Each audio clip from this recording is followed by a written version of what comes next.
Bon, si vous allez bien, ici c'est Julien et Jordan de chez Toysplay TV, vous nous connaissez très bien. On est fan de Natsume, on est fan d'Ikigai, et ici on a reçu... Kuzan de la licence One Piece en un 6ème Ikigai by Tsume, comme dit auparavant.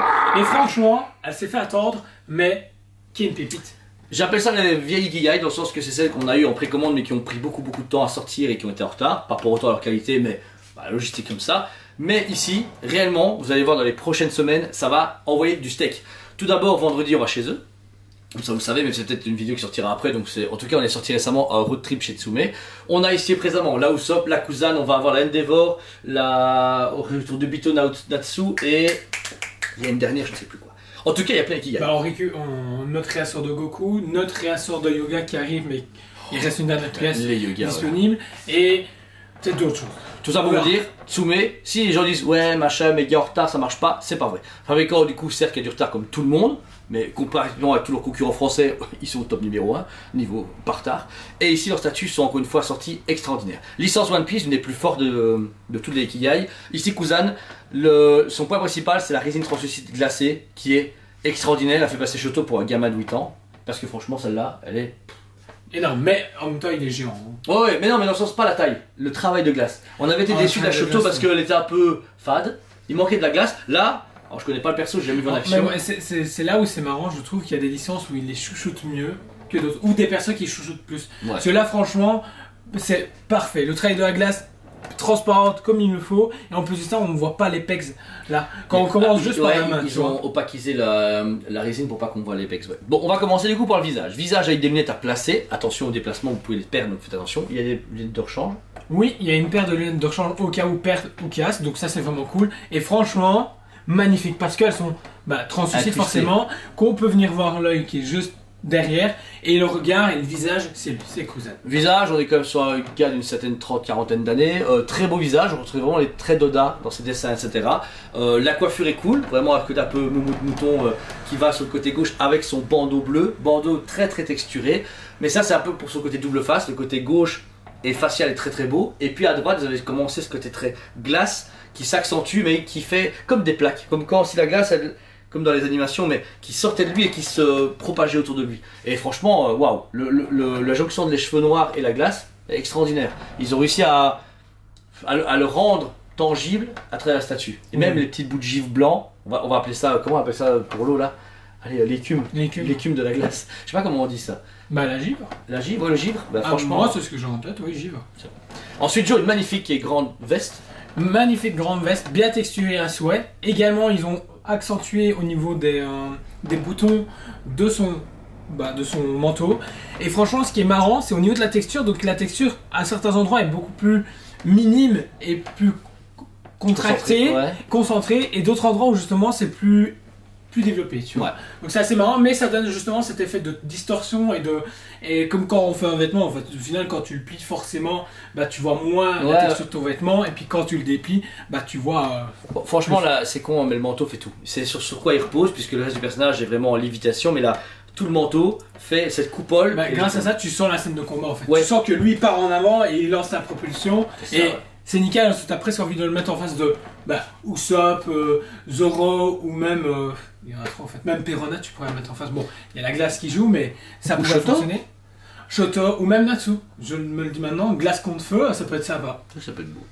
Ensuite, tout son costume, vous avez donc d'abord un t-shirt blanc très écranché, où vous pouvez voir du coup sa musculature et qui est accurate au niveau du coup de sa peau aussi. C'est bien que les teintes de peau se respectent, c'est super important dans une statue. Vous avez un beau t-shirt, remis dessus après avec un beau pantalon. Lui, laqué, et en plus de ça, pas texturé, donc franchement c'est vraiment cool parce que du coup il joue sur les textures des différents vêtements, parce qu'après on arrive sur le pantalon que lui a une texture je trouve folle. Elle est abusée. On dirait un vrai jean. C'est vrai. Du mix média. Franchement c'est incroyable. Que ça soit au niveau des plis, au niveau même les poches, les couture. Franchement, mamma mia, c'est vraiment cool. Et même au niveau, ils ont accentué au niveau, il y a un léger brush. Pour l'usure du pantalon. Ouais. Et encore une fois, ça rappelle le mien que j'ai sur le mix entre le côté laqué, le côté texturé et relaqué de ses bottes est parfait. Ensuite, genre des vêtements comme nous, baskets, chaussettes, t-shirt, n'ont pas les mêmes textures, ils ont réussi à le resymboliser. La botte droite qui s'étend, ça permet de deviner à quel point s'il se mettait droit, il serait très grand. C'est impressionnant. Il serait vachement...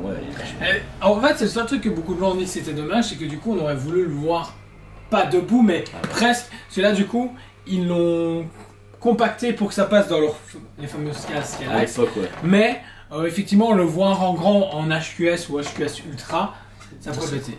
Ensuite, deux éléments importants, ça sera son bras et sa jambe, qui sont complètement translucides et en glace pure. Sa main, extraordinaire, puisque là vous avez de son coude jusqu'à la main ouverte, tout est translucide. Mais la glace, je suis ébahi. Je suis ébahi parce que j'attendais à avoir une statue aussi belle au Mr. Freeze, tu vois. Moi je suis fan de DC, donc ça m'attend. Mais tu vois, je veux dire, il n'y a pas de truc tendant, mais un truc vraiment à tir. Je vois bien un truc de glace sur Batman et que la glace s'étende et que tu ce fin filet qui est comme ça, ce serait extraordinaire. Le travail est dingue, la peinture, tout est apporté pour que ça soit terrible.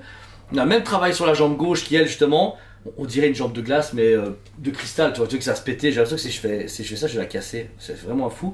Et ils ont accentué les brushes et les opaques pour vraiment que la glace pure soit remise sur du givre dessus.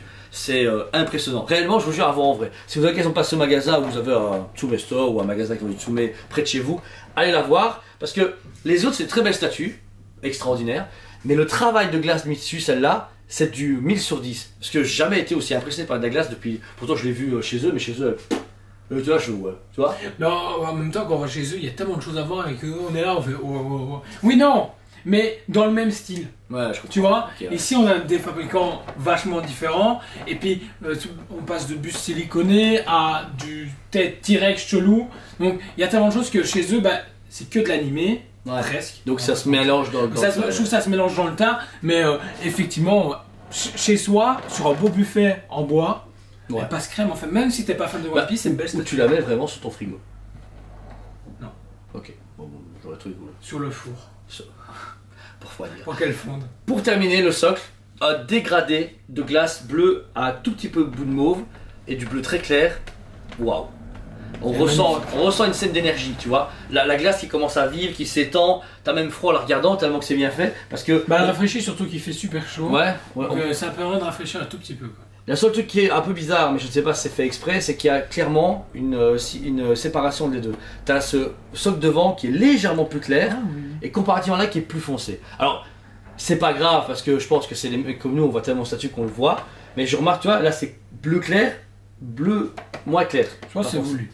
Bah oui, parce que ça correspond un peu à la glace d'attaque et la glace de son corps, je présume. Mais pareil, on voit que la cape s'additionne à la glace, mais sans pegs, sans rien.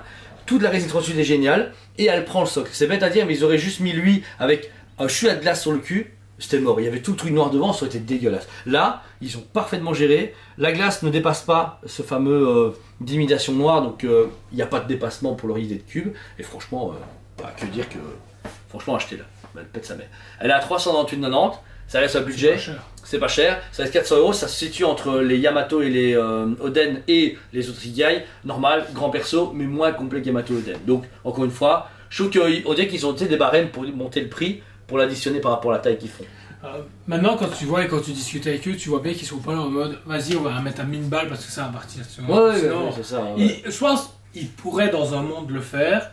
Ce serait plus compliqué. Mais là, ils se font à chaque fois faire c'est quoi le bon tarif? Ça, on l'a bien vu quand on a discuté avec eux des Bichutsu. On veut être un bon tarif. On va aller voir toutes. Et peut-être la taille. Si, elles vont être prêtes, ouais. On aura les 3 et les 5.